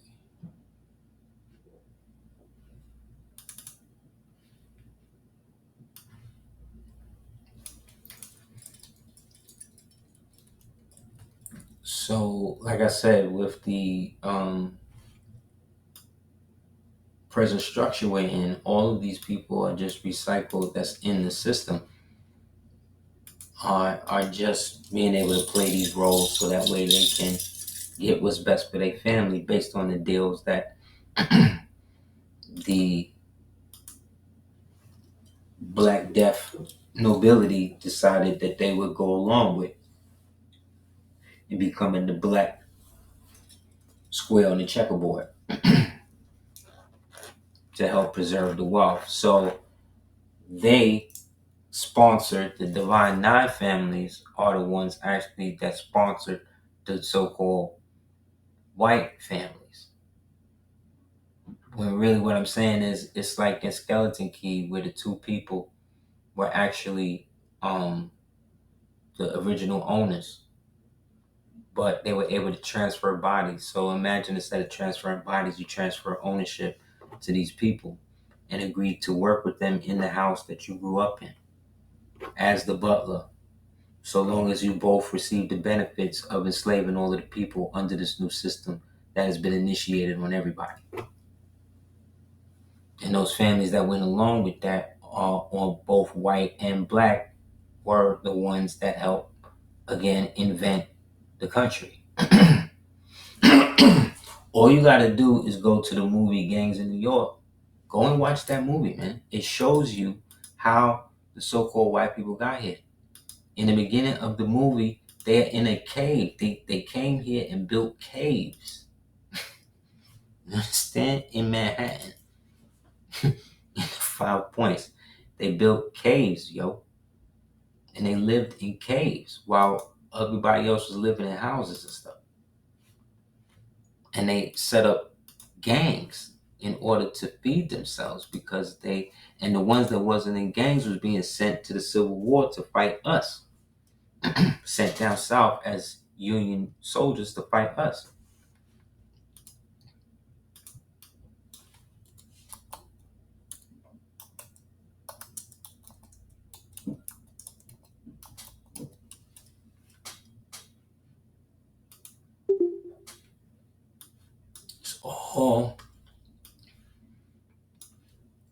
It's all what we've been saying. And the prophet ain't never lied when he was like, you just plain rich. We just don't have access to the land based upon a structure because our titles of nobility were given up. So when they say in 1774 the titles of nobility given up, that's when they created the United States citizen. The United States was creating citizens for itself. And to be that, they said that if we want to work together, we got to be equal. So you got to give up your title of nobility, which means they had to stop being lawyers for the crown, right? Which they didn't, right? And then the secret ones that was with them did the same thing, gave up their nobility publicly, but then secretly they acted as imperial potentates and most worshipful masters and stuff in their little groups. And in them groups, they would create legislations that they would then act on in a public capacity. You understand? That's why Andrew Jackson got in under the whole anti-Masonic party, because they was trying to move people out the government because they was crazy. They was using all of the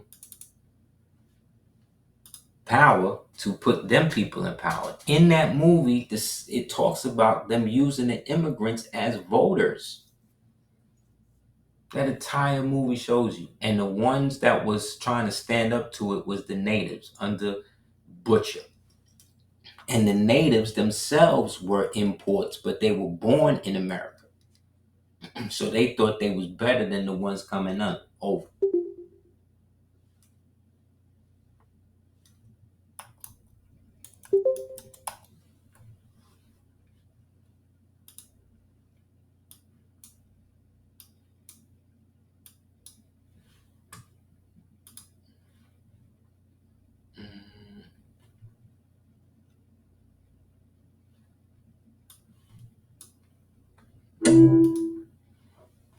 In that movie, they showed you when they go into Tammany Hall, the white man is the Masons that run Tammany Hall are discussing how they're going to get rid of all of the white people, the poor white people that they want to move out to bring the Italians and them in, so that way they can be the ones that clean out the rest of them.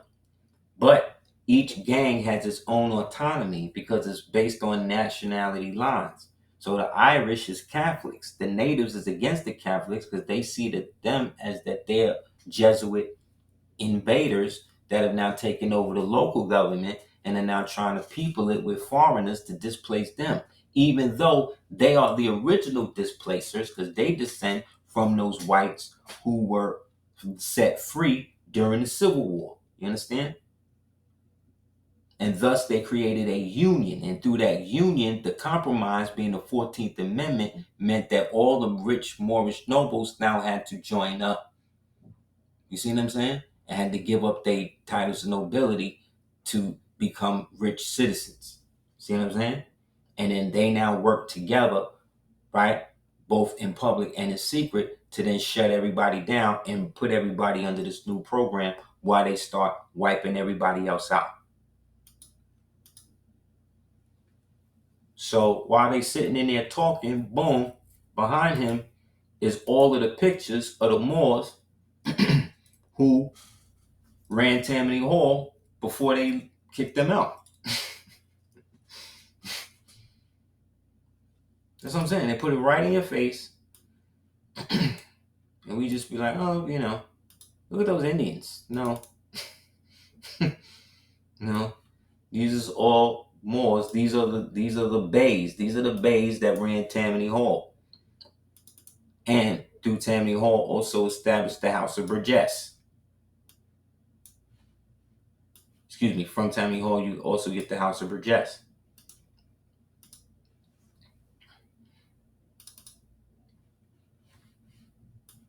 Then the main Mason who's running Tammany Hall, he got the main office with the throne with the tusk in it.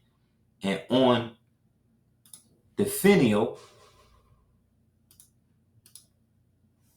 is this.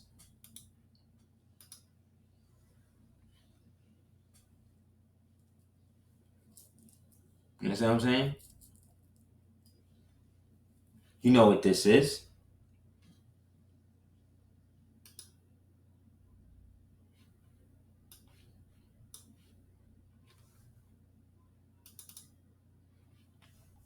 Because that was what was worn by the lords, right?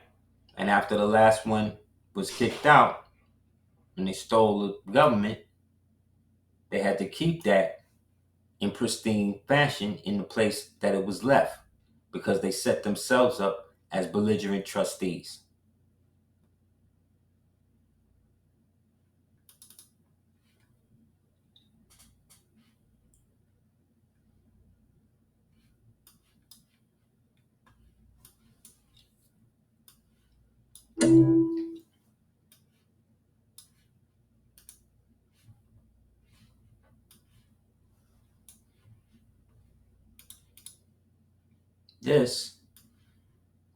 This type of fez goes back to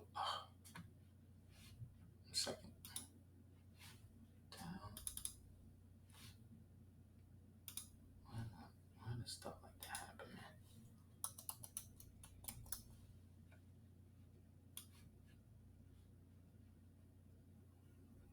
Wow.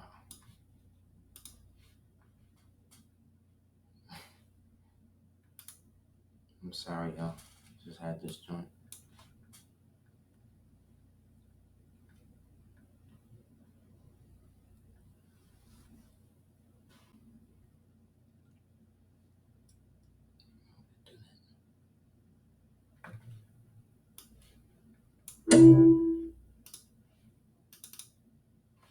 Okay. Let's try this again. All right. Here we go. Yes, this. So yeah, I would suggest you go back and watch that movie because it's really letting you know how it was going down and who was doing what. And it proves everything we're talking about here. You just gotta always sometimes just take the fact that they always make you seem it was just white people and white people when it wasn't like that. Oh yeah, here you go. In ancient times, this was called the Mithre or the Mitre, Mitre, right? It was also called the Pileus, right? By the Greek/Greek. The Pileus or the Pilium in Latin was the brimless felt red cap worn by the ancient Mauritanians, i.e. Moors. It was also the red crown of Egypt, known as the Deshret, symbolized by the Lower Egypt and the authority of its rulers. It was the red crown in Illyria, Epirus, and in the ancient Greek/Greek Pelagia or Peles, which is Byzantine. Carthage and later copied by ancient Rome. Right, the Greek Palladian and the Latin Pallelios were smaller versions similar to a skull cap. See, the Pileus was especially associated with the manumission of slaves. See, who wore it upon their liberation. It became emblematic of liberty and freedom from bondage. See what I'm saying? During the classic revival of the 18th and 19th centuries, it was widely confused with the firegreen cap, which has similar origins. So, in turn, for centuries, as it appeared frequently on the statutory and heraldic devices, see? Heraldic devices, as the Liberty Cap or the Red Fez, signifying freedom and rulership. And this one is red, white, and blue.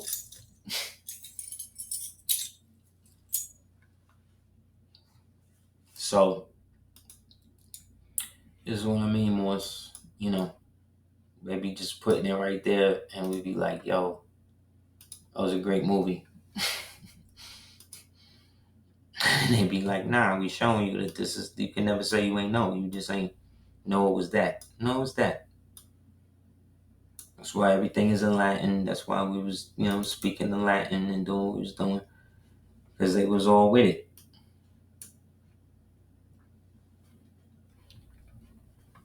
And their priesthood allows them the secrecy to maintain the illusion. Because in their religion, which Freemasonry is a religion, they have the right to do whatever they do in the illusion, which is what this place is. And that the only real information, the real place where anything real is going to be stored is going to be in the lodge. See what I mean?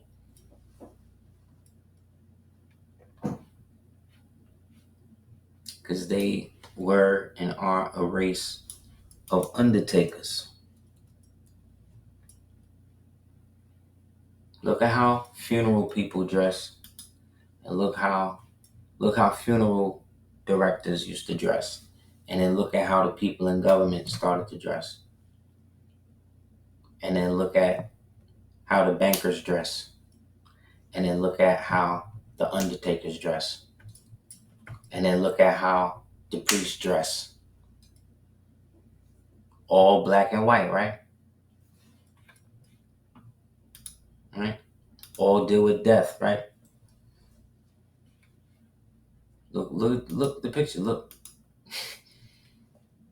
From in the movie and in real life. This is them in front of one of the last Moorish temples with the technology orbs at the top. Of course, they got the vanilla sky, so you can't see all what was going on in the sky at the time. But this is them at the front of it. Look at them, all in the black and white. When you look at us back in the days, we wasn't dressed in that. We wasn't dressed like that. We had grays and blues and tweeds and color. Remember? Go back and look at these old movies where they show original people. Go look at Emperor Jones with Paul Robeson. Look at stuff like that. Look how them people was dressed. Emperor Jones is perfect because it shows you how this Moor who was ruling over the land in America became a tyrant due to his ego. Paul Robeson also played Othello. Paul Robeson also was the first one to sing the national anthem at a time when so-called white people allegedly hated black people. But there was really still two Americas at that time. More still had the merchant marines and all types of stuff. They phased all that out. But go back and look at how they used to dress. They didn't dress like undertakers. These are the undertakers of the world. Now they're just different.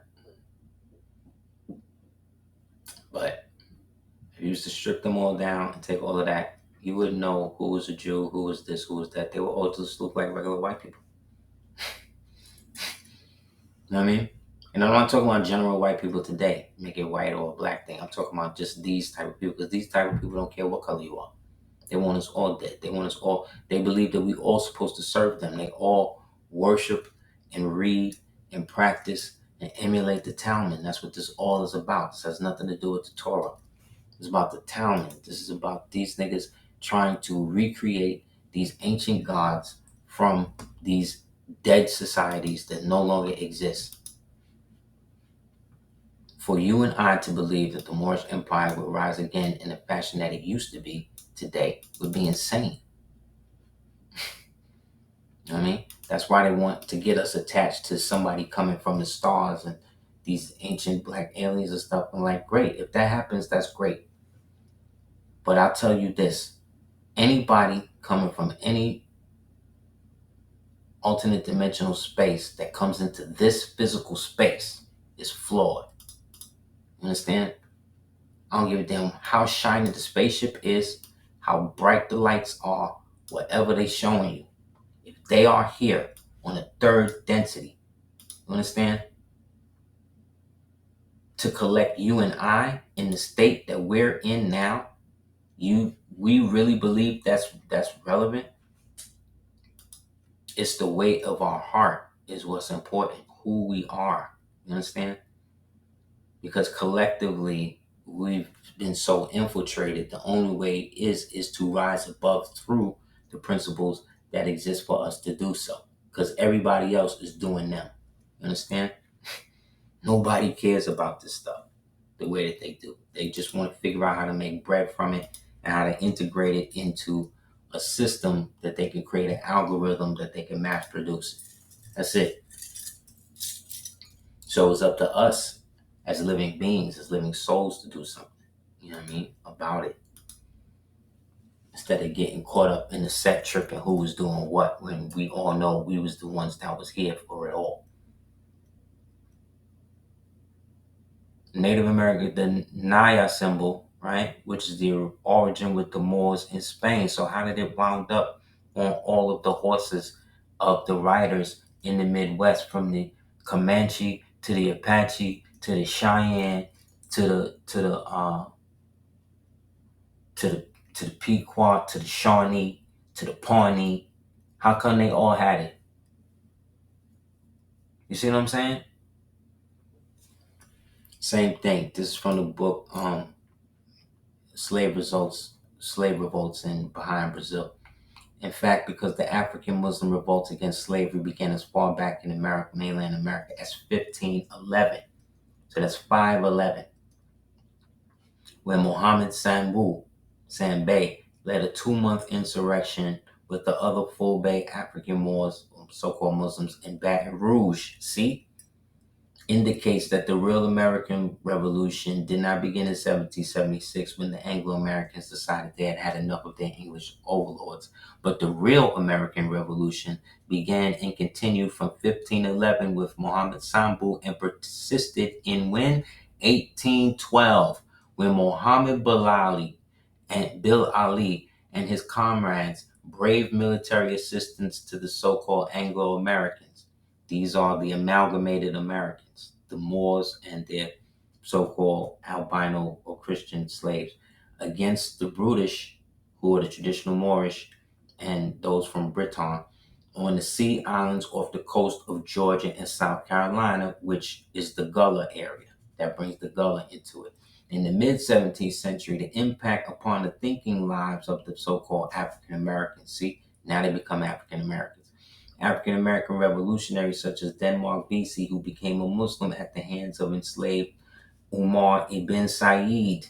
See, enslaved, because he was a prisoner of war, fighting wars on this soil, Moorish wars on this soil against other Moors, Islamic Moors against Christian Moors.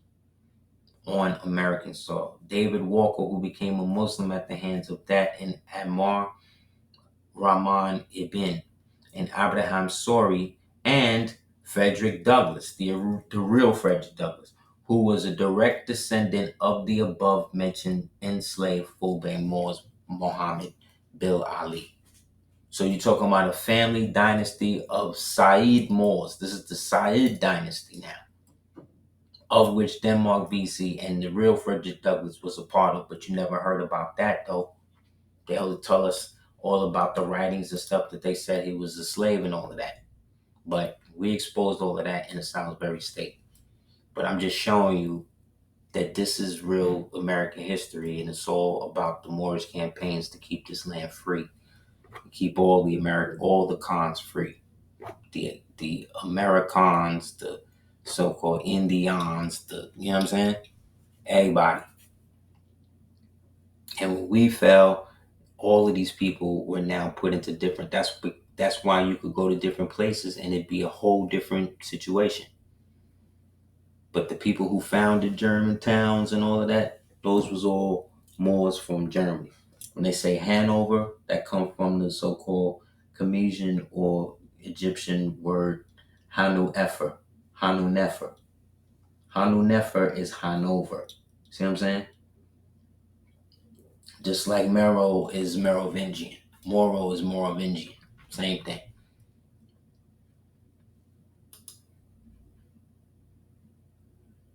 So everybody is really fronting. And those of us that live this in the open are showing them that it's about what we do and what we say is going on. Everybody else is just whatever. You know what I mean? Everybody else is benefiting off of what we ancestrally have laid down. We had elephants over here. Everything was over here. And we imported everything everywhere. And everybody got so jealous and so thin, everybody decided to come here and live off. And we let them come. But like Granny said, we started separating the men from the women and started getting rid of the men because they was trying to take over. And then it became a thing. And then before you know it, Grenada fell. And then after that, you blink, you in American Revolution, blink again. You in Civil War, blink again. You in the War of 1812, blink again. You know what I'm saying? So this is how you could be in a country that's 229 years old and it's been at war for 227 years of that. This is how you can have a people be in a place, and so-called slavery was only 85 years technically, right? But then they say they've been in bondage for 400 years because they tacked the slave numbers onto your numbers. And then gave you the slave name and then gave us the change up. And then brought everybody else over here to get paid and to act as us in the meantime.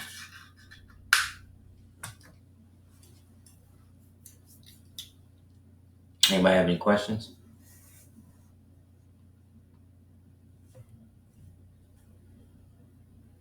Yeah, so King Arthur's castle, all of that stuff is over here. All that stuff they told us is over here. The massive gold hoards, all that stuff is over here.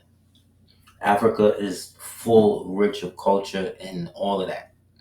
It's just that we have to stop seeing it as one monolithic state because it's not. It's a series of different regions with different cultural values in each. You know, well, each different states per se that we'll call countries. And each one of those countries has their own agenda against the other. But they have a unification that we don't have due to their unbroken connection to the European through his version of colonialism with them. Because because the way that they partnered up with them was a little different than how they partnered up with us over here. Over here, it took a little later. Took them longer to infiltrate. Over there, they got them early. But that's why they allowed them to keep their languages and their culture. Over here, they couldn't do that with us. We was too technologically advanced, too ahead of the game. You see, they had too many different types of weapons and all types of stuff. So they had to slowly send different peoples in at different phases, in which all of those treaties became the seeding process for us to be able to at least breathe for a little while, and until the next invasion started. You know what I'm saying?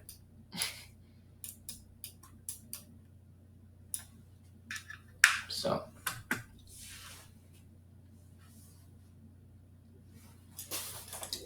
why is Ralph Lauren pandering to HSBCU's Morehouse and Spelman with the new ad? Uh, I'm not sure. Me, I'm always gonna be a little biased of Ralph Lauren stuff because I grew up in the era of the low lifes and the decepts and all of that. Polo culture's still very heavy. And I like the way that he had handled it, from there. So when I saw the ads, I thought it was great because I'm used to seeing, nothing but strip ads and, all of that every day. So I thought it was cool, man. I don't think, again, so-called melanated people are a monolith in one specific way. Like they're gonna express themselves. I'd rather see them like that than in dresses. You know what I mean? That's that's where I'm at. I'd rather see that than them twerking. You know, on strip poles or you know shooting each other. I'd rather that. So yeah, it is pandering. I can see that. However, I also I didn't really see anything wrong with it. Just like I didn't see anything wrong with the Cindy, what's her name, Sweeney. The whole thing they was trying to create from that. It's like, ain't y'all tired of them trying to bait y'all into some sort of racial confrontation with somebody? And then the ultimate was seeing Beyonce. Um, the ultimate was seeing her not, take the same picture while looking totally the same. Like I thought it was the Caucasian one. You know what I'm saying? Like I thought it was a straight Caucasian woman, and she said, "No, that's Beyonce." I said, "What?" I said, "What is she trying to prove?" She looked just like the white woman. She transitioned into a white woman anyway. So I'm like, what is she mad about? She can't be mad. So I thought that was crazy. And then it was like, oh well, she's alluding that she has good genes, meaning like Aryan genes. Like she didn't have a swastika. Kanye just made a song called "How Hitler," man. Y'all niggas ain't saying nothing. You know what I'm saying? And I'm not complaining. I thought it was a great song. I'm just saying. Y'all niggas was out here just, acting like that didn't even happen. Like, and like I said, it was a great song. So I don't know. It's like it's like bot outrage. It's like it's dead internet theory to me. None of it's real. Yeah, man, that how Hitler song was bringing people together. I saw Jewish people talking about it. They was bumping it like it was crazy for a second. Like that's how wild it got for me. So and ain't nobody care. That's what I'm trying to say. It's a wrap. Nobody cares at this point, man. Just do what you can do in the meantime, and then do the rest and do your best. Outside of that, it's even in this picture right here. See on the left side, you see the original people working on the technology. They ain't got no chains on them. Where the chains at? They so free they don't even wear clothes. You know what I'm saying? You know what I'm saying? Whatever this device is, they making it happen. Look at the castle in the back, the Moorish castle in the back. Like, come on, man. And say, oh, well, Ogilvy, he never came to America to see all of this. This was just from what he was, yeah, but what he was told was what was there. Y'all believe that too? Like, again, they'll say anything. oh, well, it's proven he never came in that book. Then why they selling the book for damn near $50,000 then? If it's nothing, if he ain't really do it and it don't mean nothing, why they charge us so much damn money for it then? If he was never here and it never, you see what I'm saying? How they don't make sense? I used to be lying. Just stop lying, man. Stop acting like it's not important. It's important. Like I said, we have to go back to having appellations and using the so-called names or nomenclatures to go back to just doing business through. Because everything else at this point is just, a waste of time, in my opinion. Create the so-called group economic background with everybody's trust to trust banking, and then use elements of that under, to create a free national perspective or pre-national economy, which we already have. That's why everybody trying to get involved with it. So definitely check out the ADOT app if you haven't already. Subscribe, please do. Also check out CordobaOrganics.com if you haven't. Definitely please do. Anybody wants to hit me up, you can hit me up at houseofl@hotmail.com. If you want to send any donations, you could do so to Cash App to money sign capital DS418.com. Definitely appreciate it. It helps me, figure out how to do this stuff and try to upgrade the system as best I can, And again, I appreciate all the support and everybody that's been, coming through and everything. Oh, another thing, funny enough, there's a actual cleaning product that a lot of the old madrinas are like, I don't want to say witches, but nowadays they like the word sibyl, so I'll just say that too. One of the sibyls would use to clean the house, especially if you come from a so-called Spanish type family. They'll use this. Kind of smell like magic marker. It's called, trying to pull it up. Let's see. Yeah, here it is.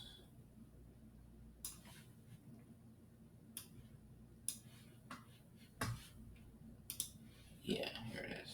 It's called Creole. Funny enough, a lot of them would clean the house with this because of how it was made, allegedly. Yep, Creole, exactly. It's supposed to be good in wiping out so-called evil spirits, which are just negative thought forms have taken form or have taken an interest in you based upon whatever negative thought you may or may not be entertaining. Allegedly, if you believe in that stuff. So yeah, that's supposed to be real good. Brick dust supposed to be real good too. People should real quick, another movie, check out this movie called Weapons that just came out. Should check that out. It's heavy MK Ultra program and stuff in there. But again, it's more about what we've been talking about, the same old situation. Getting children, energy from children to create weapons of mass destruction, basically. You know what I mean? And using occult means to do so by way of negative so-called gods. See what I'm saying? Yeah. Again, all of these gods are back and forth because they were never human to begin with in the way that we would understand a human being to be. So if you put yourself at the beck and call of one that is outside of the self, the highest self that you can manifest to or aspire to be, then you leave yourself open. I also think that at the same time, though, it's good to know what these things are as much as possible so you don't unknowingly become an idol worshiper like these people do that. Religion has nothing to do with idol worship. You understand? Idol worship is a derivative of unchecked religion, which usually has come to bear by some sort of priest or somebody that is some sort of, again, trickster or some sort of idol worshiper, meaning somebody that wants to incarnate some ancient spirit that they think they have a divine connection to outside of self, outside of the collective love that we all supposed to be a part of. You know what I'm saying? It's a difference. So, yeah, that's it. So, again, anybody else wants to hit me up, you can do so. houseofl@hotmail.com. Also, check out the Dark Scope 418, World's Most Dangerous Comic Book Novel. If you haven't got a copy, definitely check it out. It's on www.aseerdetails.com. And yeah, man, next, inshallah, we'll do it again. Also, condolences to Brother Yesiah, a brother we know named Yesiah, his queen. She had just passed, unfortunately. So we definitely want to give honors and respect to their family, as well as anybody else, unfortunately, that we have lost or I may not know or whatever. So honors to them as well. All right? Islam Wars. Long live the empire.